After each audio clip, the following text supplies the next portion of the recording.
Oke, jadi kalau dari kemarin tuh kan bahas e-sport-e-sportan terus ya. Sebenarnya masih banyak sih yang aku pengen bahas soal e-sport nih. Cuman aku mau muter-muter dulu dan kali ini aku pengen seneng-seneng aja bahas hobiku atau malah boleh dibilang bahas apa ekspertisku lah ya. Kalau boleh nyombong. Sejak aku masih jadi reviewer di majalah cetak itu tahun 2008 ya. Aku emang berasa lebih seneng ya, lebih seneng, lebih pede bahas peripheral. Nah, sekarang aku mau banyak bahas soal mechanical keyboard secara general, secara umum. Aku mau berbagi tips gimana caranya memilih mechanical keyboard yang paling pas sama kebutuhannya masing-masing. Nah, kita langsung aja ya biar nggak lama-lama ya. Oke, ini pertama. Pertama, pertimbangan paling penting adalah layout. Ini bisa dilihat di layar ini. Ini layout 60%. Keyboard 60% ini boleh dibilang sebagai layout paling dasar. Layout paling dasar karena ini tombol-tombolnya ada semua, yang basic, yang dasar. Sebenarnya ada yang lebih kecil dari ini, 40%. Nah, ini tombol nomornya hilang. Nah, cuman menurutku itu nggak standar ya. Nah, kelebihan layout ini ukurannya kecil banget. Jadi gampang dibawa kemana-mana, sama lebih irit space di meja. Nah, ini bisa dibandingin sendiri sama keyboard yang dipakai sekarang ya. Ini paling ujung kanan tuh tombol enter. Jadi ya dibandingin sendiri sekecil apa kalau mau ganti. Cuman ada kekurangan terbesar dari layout 60% ini. Yaitu adalah hilangnya arrow keys. Arrow keys tuh yang atas kanan kiri bawah. Aku dulu pernah pakai keyboard 60%. Cuman nggak bertahan lama karena aku beneran wajib butuh arrow keys. Nah, karena buat kerja, buat buat ketik, buat macam-macam ya. Nah, lanjut ya. Nah, ini yang menurutku lebih bisa dipakai buat banyak orang. Karena ini sebenarnya layout 60% ditambah arrow keys. Buat yang suka coding atau ngetik-ngetik akan jauh lebih cepat dan gampang kalau ada arrow keys-nya ini. Nah, ini kalau bisa dilihat di layar juga, ada dua varian ya, ada dua varian 65%. Yang kiri ini dempet semua, ya kan, nggak ada jarak sama sekali. Sedangkan yang exploded 65% ini ada jaraknya ya, buat ke arrow keys. Nah, jarak ini bikin keyboardnya sedikit lebih panjang, tapi menurutku akan lebih cepat buat adaptasi biar nggak salah-salah ketika mau mencet arrow keys-nya ini. Kalau dempet itu jadi perkiraan, karena kan kalau pegang keyboard kan nggak lihat ya. Jadi jarak itu bisa jadi penanda ke jari kita. Ya, selanjut ya. Nah, atasnya 65%, ini ada 75%. Nah, di sini selain ketambahan arrow keys, ini ketambahan F-Rose. F-Rose itu apa? Ya ini F1 sampai F12 ya, sampai atasnya sini ya. Nah, di 75% ini mungkin boleh dibilang ada 3 varian. Sama kayak yang 65% tadi, di sini ada yang versi 75% dempet, sama versi yang exploded 75%. Nah, sama yang exploded ini ada jarak di arrow keys ya. Nah, tapi di varian ini, di kelas ini, ada layout TKL. Nah, layout TKL ini klasik ya, layout klasik. Layout TKL ini paling panjang memang di kelasnya, di kelas ini 75%. Tapi menurutku ya, ini juga paling susah buat salah pencet. Ya, jadi paling gampang lah buat buat menandai lokasi-lokasinya, ya kan. Lanjut. Nah, ini layout selanjutnya. Ini kelas selanjutnya. Kelas selanjutnya nih menurutku aku kasih nama Numpad Gaming ya, karena persenannya beda-beda ya. Kok Numpad Gaming sih? Numpad Gang. Ini sebenarnya kayak aku termasuk yang nampet kayak gini karena aku harus berkutat sama Excel dan Google Sheet ya, antara dua itulah ya, atau dua-duanya. Nah, di kelas ini ada 3 varian yang mainstream. Bisa dilihat ya di atas, di layar ini ya. Bisa dilihat nih, ada 96%. Nah, ini 96% ini 100 keys, ya kan. Terus ada 1800, 1800 ini 98 keys, jadi lebih banyak sih ini. Nah, terus yang ini, ya ini yang classic full size. Classic full size itu biasanya 104, atau ada lagi kalau di sininya ada tombol, 4 tombol lagi berarti jadi 108. Nah, kalau menurutku ya, menurutku nih, kalau yang 96 sama 1800 ini yang paling ideal buat kerja. Karena ini ukurannya cuman satu satu kolom lebih lebar dari TKL. Nah, cuman layout ini juga menjadi penting ketika mempertimbangkan eh, kemudahan modding. Kemudahan modding ini maksudnya adalah ganti plate sama ganti case. Nah, nanti tak bahas pas di plate sama case-nya ya. Kita lanjut dulu. Nah, nih ini sebenarnya mungkin di beberapa varian layout yang mainstream ya. Ya mungkin ada tambahan lagi nih, ada shotpau nih nampetnya di kiri, ya toh. Terus ada ini Alice split, ya toh. Ini ada ortolinear. Ortolinear tuh jadi lurus bareng sejajar. Nah, tapi ini di sini di gambar ini belum semua ya, belum semua layout bisa tak masukin ke sini. Masih banyak sebenarnya layout-layout lain yang enggak mainstream yang ada di pasaran sekarang. Lanjut ya. Nah, ini salah satu pertimbangan kedua paling penting adalah soal koneksi, ya kan. Koneksi ini umumnya sekarang itu ada 3, ya kan, ada 3. Pertama wired alias pakai kabel, kedua wireless tapi pakai Bluetooth, ketiga ini wireless tapi pakai 2,4 GHz alias pakai dongle. Nah, dari 3 varian ini menurutku ya, koneksi Bluetooth ini yang paling bawah prioritasnya. Karena aku udah coba, pasti ada delay yang berasa nih kalau buat ngetik. Ya. Ini ngetik aja berasa ya delaynya. Apalagi buat main game. Nah, jadi kalau koneksi Bluetooth ini menurutku cuman berguna buat pasar nistis banget yang kebutuhan yang spesifik banget. Misalnya emang butuh banget ngetik di handphone. Nah, karena kalau handphone kan semua pakai punya Bluetooth ya, jadi nggak perlu nambahin dongle lagi dan nggak akan eh, makan colokan USB-C ya. Nah, kalau aku rekomendasi sebenarnya paling aman ya keyboard pakai kabel aja, tapi wajib detachable ya. Detachable tuh berarti kabelnya bisa dilepas. Jadi kayak misalnya bisa diganti custom cable. Nah, nanti kalau ngomong modif-modifan karena terlalu banyak aku bahas di lain video ya. Kalau kalau sampai keyboardnya kabelnya nggak detachable, nah, mendingan sih lanjutin sendiri ya. Terus lanjut. Kenapa kok mendingan kabel? Karena sinyal wireless ini bisa saja interferensi dengan sinyal peripheral wireless lain. Kayak mouse, headset. Nah, headsetnya wireless punya aku nih.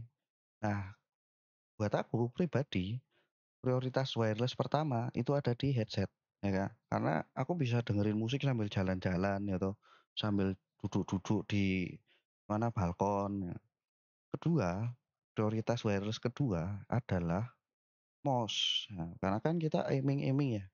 Aiming-aiming ini takut mengganggu ketika kabelnya ketarik-tarik, ya kan? Sedangkan kalau keyboard tuh kan makainya kan nggak digoyang-goyang ya. Nggak digoyang-goyang atau digeser-geser ya. Ya, aku nggak tahu sih. Bahkan yang main main apa ya, main game yang keyboardnya miring, tapi kan ya nggak di brutal itu. Sedangkan kalau mouse kan pasti goyang ya. Nah itu kenapa kok prioritas utamanya gitu. Headset nomor satu, mouse nomor dua, baru terakhir nomor tiga keyboard. Kalau sampai interferensi, mendingan yang tak kalahin ya keyboardnya, gitu ya. Wah ada lagi sebenarnya ada gamepad ya. Kalau kelewatan tadi peripheral lain, nah, mouse, headset, gamepad, lain keyboard. Lanjut ya. Nah, sebelum aku bahas ke per bagian-bagiannya, ini aku menjabarkan ya, menjembrengkan bagian-bagian keyboard nih, bagian-bagian paling basic ya. Sebenarnya nanti bisa ditambah-tambah ya, buat modifikasi itu bisa ditambah-tambah. Tapi ini 5 bagian ini yang paling basic, yang harus ada. Nah, nanti aku bahas satu-satu, cuman aku di sini mau ya jembrengin aja biar kelihatan jelas bagian-bagiannya ya. Lanjut. Nah, ini kayak aku tadi bilang kan, keyboard case sama keyboard plate. Sebenarnya ini keyboard case sama keyboard plate itu eh, pengaruhnya besar ke suara keyboard. Nah, sekarang kan pada banyak yang apa ya, maksudnya mengejar suara keyboard ya, toki apa kleki gitu ya. Ini sebenarnya pengaruhnya gede banget ya, pengaruhnya gede banget. Nanti ya kayak aku bilang tadi, nanti aku akan bahas modding ini di lain video ya, karena sebenarnya panjang juga buat bahas modding itu sendiri gitu. Nah, cuman keyboard-keyboard yang punya bawaan opsi material atau plate itu variannya sebenarnya terbatas atau mahal, ya kan? Batas atau mahal, atau malah mahal, ribet dan lama karena harus pesen di luar negeri. Nah, memang nih, kalau tadi kan aku sempat ngomong di layout ya. Kalau pakai 60% atau pakai layout yang dempet-dempet tadi, itu sebenarnya paling gampang buat bikin custom case-nya dari akrilik, dari apa gitu kan, di Tokped. Ya kan, di Tokped tuh banyak, di Shopee apa di Tokped ya, pokoknya di komunitas tuh banyak. Yang susah menurutku yang Numpad Gang. Yang Numpad Gang itu yang tadi yang 96%, 1800 sama yang full size. Karena itu nggak rame, jadi biasanya nih aku dulu pernah pernah pesen custom, itu aku harus kirim keyboardnya dulu ke sana, ke pembuat custom case-nya, baru diukur sendiri, custom plate sama case-nya, baru diukur sendiri, baru nanti dibikinin jadi. Nah itu menurutku jadi agak ribet. Sedangkan kalau yang 64 64 65% atau 84 keys atau misalnya yang eh, exploded 75% itu variannya lebih laris di pasaran, jadi mereka sudah punya ukurannya. Nah, gitu ya. Nah, terus cuman aku mau bahas di sini juga adalah soal eh, bahan dari keyboard case ini ya. Kalau keyboard case ini paling menurutku yang perlu dicatat adalah soal aluminium sama akrilik, ya kan? Kenapa? Aluminium ini kalau ini beli keyboard mechanical buat dibawa-bawa, mendingan jangan cari yang aluminium atau akrilik. Nah, kenapa? Kalau aluminium itu berat. Aku sudah pernah, itu beratnya tuh jadi nambah signifikan ya, ketimbang yang standarnya kan ABS plastik ya. ABS plastik tuh standar. Nah, beratnya tuh naiknya jadi signifikan gitu ya. Ya, kecuali memang memang suka fitness dengan membawa material-material berat di tas gitu kan, ya nggak apa-apa sih. Cuman kalau aku boleh menyarankan sih kalau memang yang dibawa-bawa buat ke kantor, buat kemana gitu, jangan yang aluminium. Kecuali memang keyboardnya ditaruh aja di meja gitu ya. Kan soalnya aku nggak tahu nih kebutuhan kebutuhan mechanical keyboardnya kan beda ya. Ada yang cuman ditaruh di buat desktop tok, ada yang buat laptop jadi harus dibawa-bawa gitu kan. Nah, terus kalau yang buat dibawa-bawa juga, aku tidak menyarankan untuk pakai yang akrilik. Nah, makanya nih tak merahin ya. Untuk yang dibawa-bawa nih, untuk yang dibawa-bawa aku tidak menyarankan akrilik ya, di case sama akrilik di plate. Karena ini tuh gampang banget pecah, gampang banget patah ya. Aku juga dulu pernah custom custom akrilik keyboard keyboard case, keyboard case yang bahan akrilik ya, sama plate-nya. Ini aja kalau nekennya kayak nggak hati-hati itu gampang patah. Jadi kalau dibawa-bawa di tas ya, misalnya kan bisa aja kesenggol, apa jatuh atau gimana, bikin case atau plate-nya patah ini kan jadinya ya eman-eman ya. Ya wis, kita lanjut aja ya. Nah, ini menurutku penting juga ini dibahas. Karena PCB itu kan komponen komponen apa? Komponen kelistrikan yang paling penting. Karena ini ya kualitas apa durabilitas keyboard ini sebenarnya ditentukan juga dari si PCB-nya. Nah, keyboard PCB ini ada 3 jenis. Ya 3 jenis lah ya. PCB yang harus disolder, ya kan? Terus PCB hot swap, sama PCB yang replaceable tapi OTMU only. Nah, ini biasanya namanya bukan hot swap tapi replaceable atau OTMU only. Nih, buat yang bingung bedanya mana yang hot swap, mana yang OTMU only. Nah, yang hot swap ini kayak gini nih. Jadi lubangnya ini nggak bulat ya. Lubangnya tuh ada persegi panjang. Sedangkan yang OTMU only ini bulat ini. Terus cuman ada lagi hot swap itu yang ini 3 pin ya kan, hot swap 3 pin, ini hot swap 5 pin. Nah, yang dicari adalah yang aku rekomendasikan untuk dicari adalah yang hot swap universal 5 pin. Karena kalau zaman sekarang mendingan pakai yang 5 pin karena bisa masuk semua switch gitu kan. Nah, eh mungkin kalau ada yang bingung kenapa kok ada solder, ada hot swap. Nah, hot swap ini berarti ini di belakangnya nih ada soket hot swapnya. Jadi dia bisa cabut colok switch tanpa disolder. Nah, kalau solder PCB ya berarti kalau mau cabut colok PCB harus di desolder sama disolder lagi. Apakah soket PCB hot swap ini lebih awet? Nah, belum tentu, belum tentu. Ini penting dicatat juga ya. Karena ya balik lagi ini kan PCB ya. PCB itu sebenarnya ada kelas-kelasnya juga.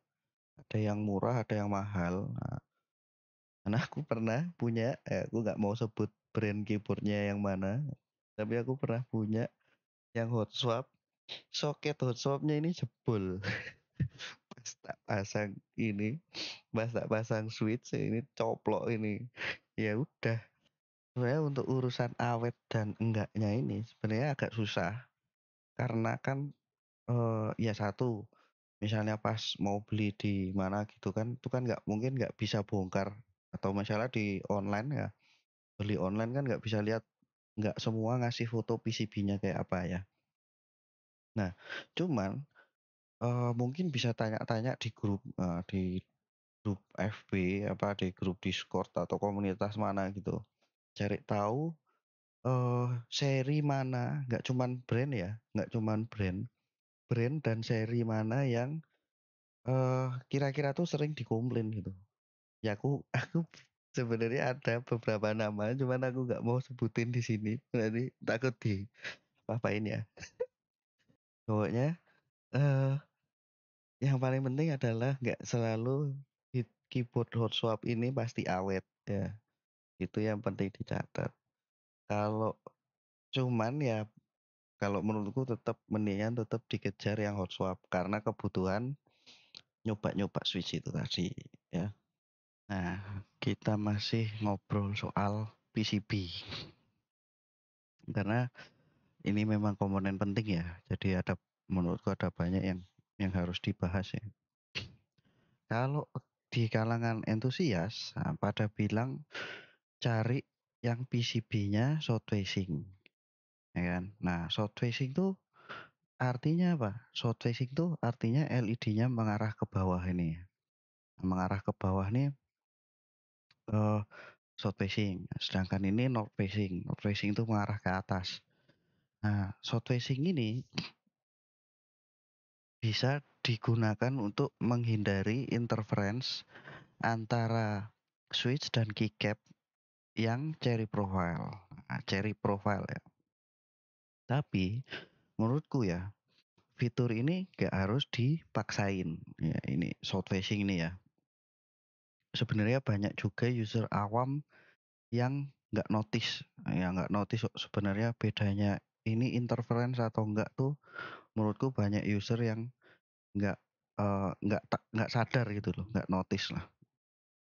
Nah, dan eh, ada solusi lain, ada banyak solusi lain untuk menghindari interference tadi. Nah, misalnya kayak pakai apa switch yang long pole itu kan, yang pole-nya itu panjang itu, stemnya panjang. Nah, cuman kalau memang nemu keyboard short phasing yang stoknya ada di Indo, harganya sesuai budget, layoutnya sesuai, ya nggak ada salahnya dipilih itu. Cuman menurutku tetap bukan jadi prioritas utama.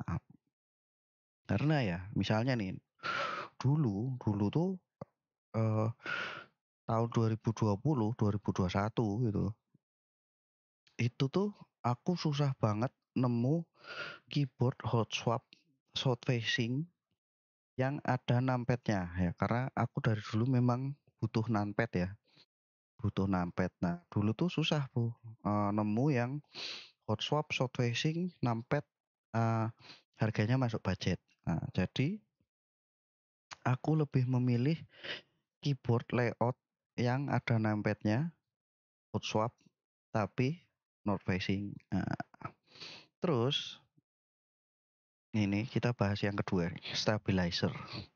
Nah, buat yang belum tahu,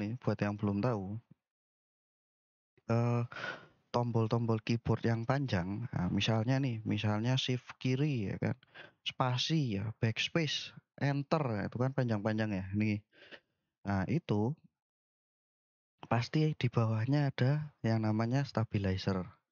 Jadi biar nggak goyang, nggak cuman mendelep di satu sisi gitu ya. Nah, stabilizer ini ada dua jenis. Sebenarnya ada lebih dari dua ya. Cuman menurutku di luar dua ini nggak perlu dipikirin lah ya, dihindari aja. Aku nggak perlu sebut jenis stabilizernya apa. Cuman yang penting yang perlu dipertimbangkan cuman dua ini, PCB mount atau plate mount. Nah, bedanya apa PCB sama plate mount ini? PCB mount ini sebenarnya lebih gampang untuk mendapatkan suara yang ideal dengan modding. Ya, mendapatkan suara yang bersih karena ini kan dia nempel di PCB ya. Jadi akan lebih gampang mendapatkan dudukan yang stabil, yang steady. Sedangkan plate mount ini dia karena dia nempel di plate ini dan ukurannya kan kadang suka beda-beda ya. Walaupun mungkin cuman berapa 0, berapa mili gitu. Cuman ini bisa membuat dudukannya nggak stabil, kayak goyang-goyang gitu ya. Nah, ini yang membuat eh, plate mount itu lebih susah ketika ditweak. Ditweak itu lebih susah untuk dapat suara yang bersih.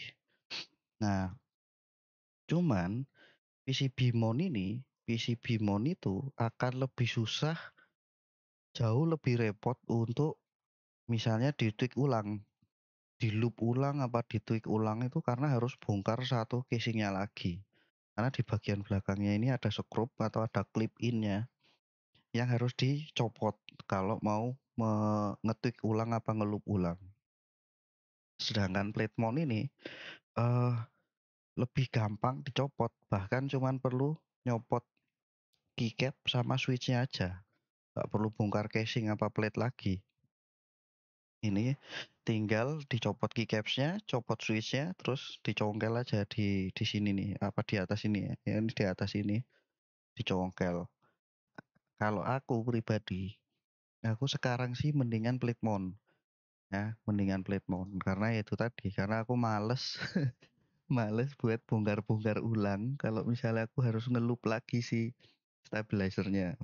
Atau misalnya kayak kurang dikit gitu kan kalau males ya kalau misalnya harus bongkar satu casing lagi gitu kan. Lanjut ya. Nah, sekarang kita ke switch ya. Buat yang nggak ngikutin perkembangan keyboard mecha, mungkin taunya varian switch tuh cuma ada berapa? 4 itu kali ya.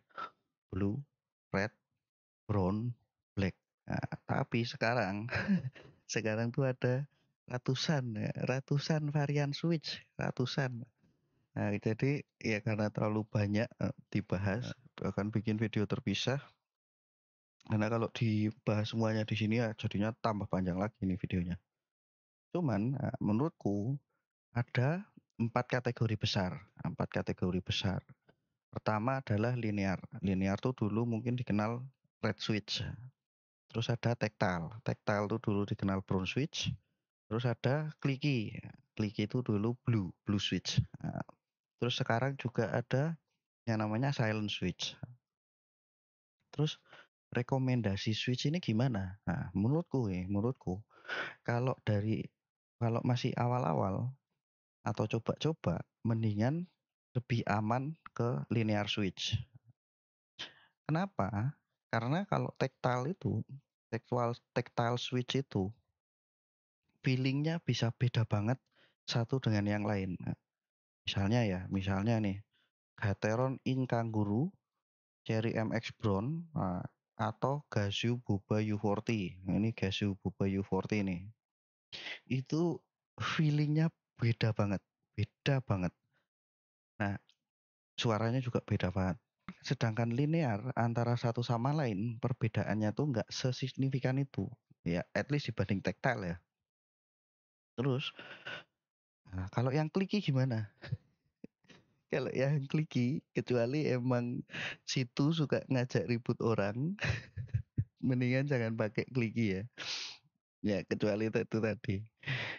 Kalau silent switch ini gimana? Ini silent untuk buat orang-orang yang nggak mau keyboardnya ada suaranya.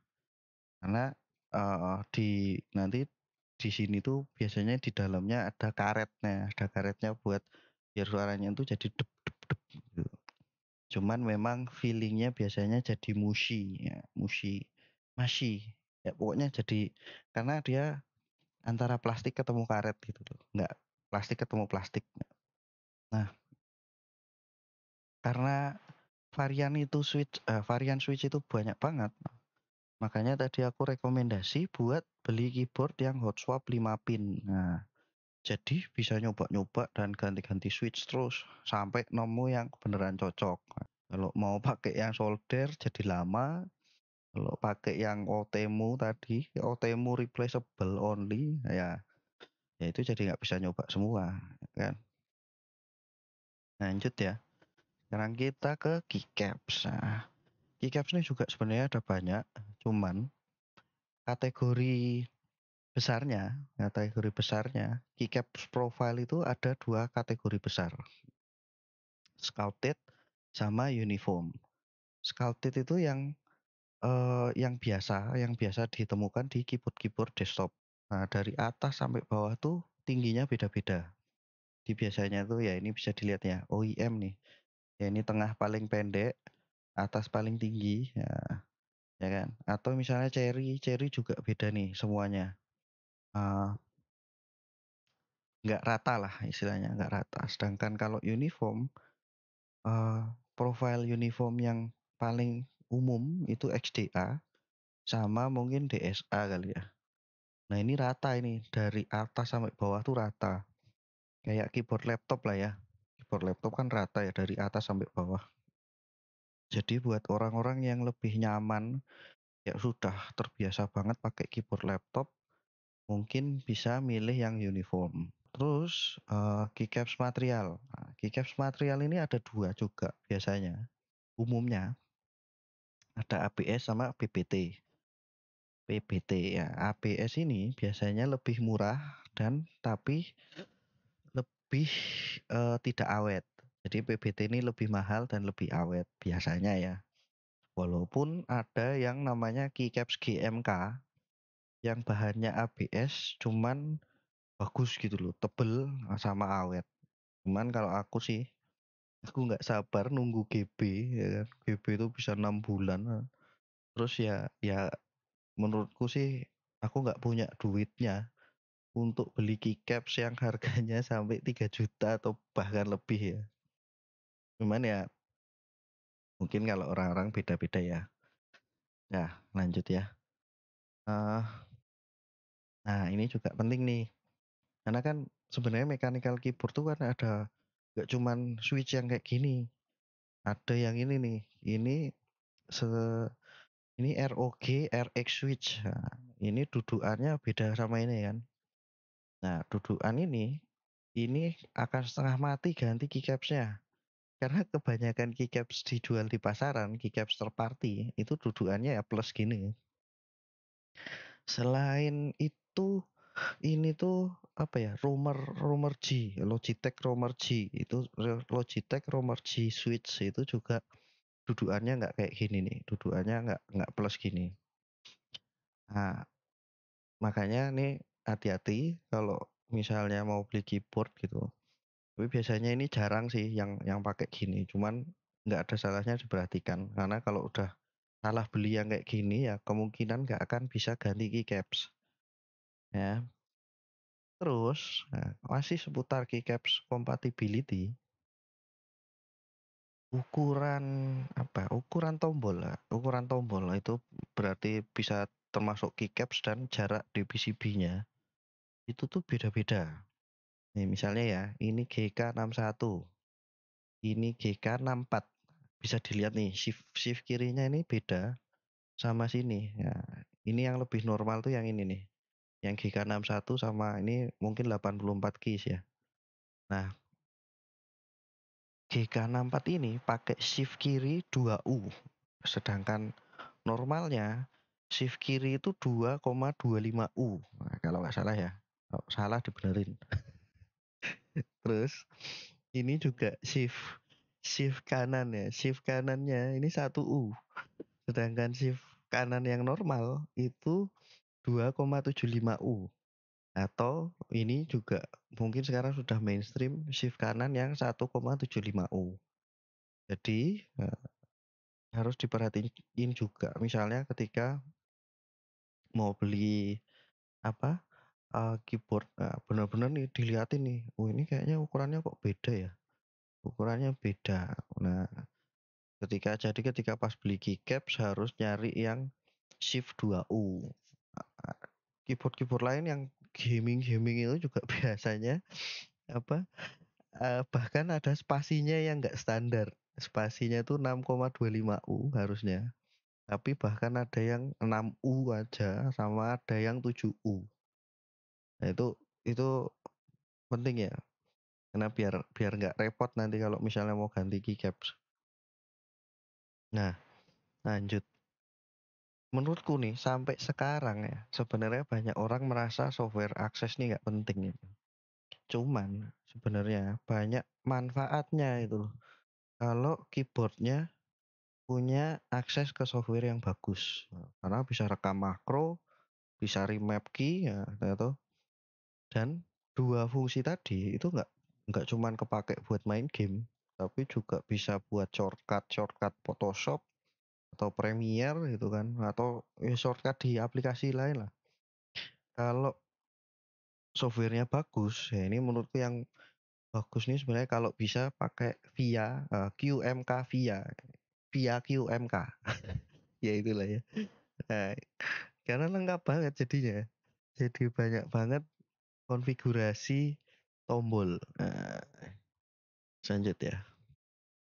Ini juga menurutku ini terakhir, tapi menurutku ini juga penting buat dibahas. Soalnya nih, aku pribadi, soalnya kalau aku tuh gemes, gemes banget lihat kategori-kategori gaming ya. Di banyak ini ya, di banyak kategori produk ya, motherboard lah, mouse lah, apalah, keyboard lah, kayak ditempeli label gaming, tapi fiturnya cuman ditambahin RGB. Itu kan kayak ya opo. Nah, misalnya keyboard ini juga keyboard non gaming dipakai buat main game bisa nggak? Iya pasti bisa. Keyboard gaming dipakai buat kerja bisa nggak? Ya bisa juga. Ya karena nggak penting itu tadi. Sekarang tak tanya ya, sekarang ya. Kita ngomong sekarang nih. Fitur keyboard apa yang beneran signifikan buat gaming? NKRO apa anti ghosting ya? Dulu memang penting. Karena dulu kebanyakan keyboard tuh ya dia nggak bisa support mencet berapa 2 tombol atau lebih. Kan sekarang dari aku yang nyoba udah puluhan keyboard itu tuh ya maupun dia non gaming sebenarnya udah bisa mencet apalagi mekanikal ya udah bisa mencet lebih dari berapa 4 atau 5 tombol. Nggak perlu kalau sekarang ya nggak perlu sampai bisa NKRO-nya semua tombol gitu. NKRO itu emang semua tombol sih. Anti ghosting tapi semua tombol itu. Karena nggak mungkin dipencet bareng. Apalagi kalau sekarang kan kontrol game di PC itu kan biasanya disederhanakan karena harus menyesuaikan kontrol versi konsol. Nah, makanya biasanya jadi nggak banyak tombol-tombolnya. Jadi ya menurutku nih kalau sampai berapa 7 tombol dipencet masih di 7 tombol dipencet saat yang sama masih bisa jalan ya itu udah bagus. Dan rata-rata keyboard sekarang mekanikal ya bisa aja gitu. Terus apalagi sekarang ya, ada banyak fitur-fitur lain yang diklaim gaming ya kan. Diklaim wah ini gaming. Padahal sebenarnya ya nggak segitunya kepake ya kan. Aku nggak mau bilang ya fitur apa itu. Ya ditebak-tebak sendiri lah ya. Cuman intinya tuh jangan langsung kepancing ketika lihat ada mechanical keyboard yang ada embel-embel gamingnya. Cek dulu, cek dulu satu-satu fiturnya apa aja ya kan. Belum tentu keyboard yang dikasih label gaming itu fiturnya lebih lengkap dan berguna dibanding keyboard yang enggak dikasih label gaming. Ya kayak misalnya Keychron Q1 gitu. Keychron yang seri Q lah ya. Itu kan fiturnya banyak banget itu. Cuman ya setahuku itu nggak dilabeli gaming ya, nggak dikasih embel-embel gaming. Cuman ya buat main game ya bagus-bagus aja, walaupun ya harganya emang agak sedikit tinggi ya. Nah, terakhir ya, karena masih panjang, masih banyak yang bisa dibahas soal keyboard. Aku mungkin tutup dulu video kali ini ya kan. Nah, mungkin nanti di apa besok apa next time tuh aku akan bahas modding keyboard, ya switch mechanical keyboard, keycaps mechanical keyboard atau mungkin lain-lainnya ya. Karena memang wah dunia sendiri lah ya. Jadi ya sampai ketemu di lain kesempatan. Di dadah.